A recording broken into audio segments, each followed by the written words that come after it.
नमस्कार सबैलाई। कसैलाई खोकी लाग्छ म चाँडै निको पारिदिन्छु।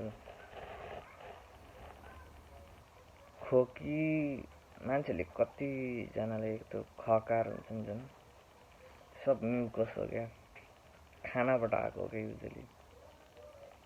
त्यो कस्तो खानाबाट आउँछ भन्दाखेरि मासुबाट, अन्डाबाट, अनि यो नुडलहरूबाट, अनि बिस्कुटहरूबाट, सबबाट म्युकस आउँछ क्या। इभन रोटीबाट आउँछ कि मैदाको पिठोहरू जति पनि छ नि, भेजिटेबल्सबाट आउँदैन म्युकस युजली। पकाएर खाएको छ भने चाहिँ त्यही हो, चिल्लो चाप्लोहरू हुन्छ नि, घिउहरू तेलहरू हालेको त्यो सब म्युकस निकाल्छ क्या, त्यहाँबाट म्युकस निस्किन्छ क्या। म्युकस चाहिँ खकार हो क्या, कतिले निल्छ होइन। युजली ननिलेको राम्रो। निल्दाखेरि चाहिँ लाइक एकैछिनको लागि चाहिँ पेट दुख्छ होइन। तर युजली त्यो म्युकस चाहिँ के हुन्छ अरे, आउँछ क्या, फेरि फिर्ता आउँछ होइन, यहाँ मुखमा बस्छ क्या। जिब्रोको ठ्याक्कै अपोजिट माथिपट्टि क्या, त्यो जुन छ नि त्यो कडा कडा जस्तो हुन्छ नि, त्यो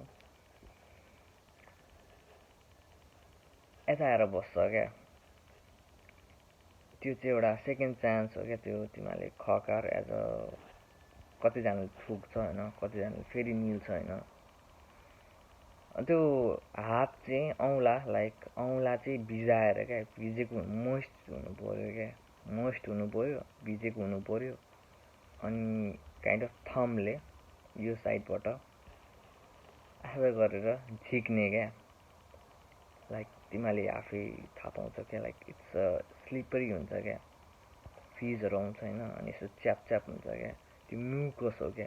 म्युकसमा यति लाइक कीटाणुहरू हुन्छ क्या, even like as a bad कीटाणु भन्न खोजेको क्या। त्यो म्युकसले बडीमा एफेक्ट गर्छ क्या।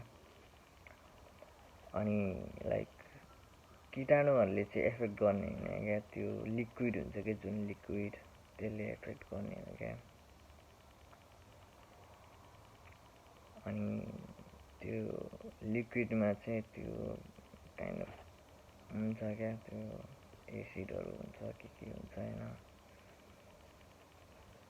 अनि त्यो निकाल्न मिल्छ क्या, हातले निकाल्दाखेरि तिमीहरूलाई खोकीहरू कम हुन्छ क्या। तिमीहरूले हर्ब्सहरू खानु पर्दैन होइन, औषधिहरू खानु पर्दैन क्या, इभन त्यो बाफ लिनु पर्दैन क्या।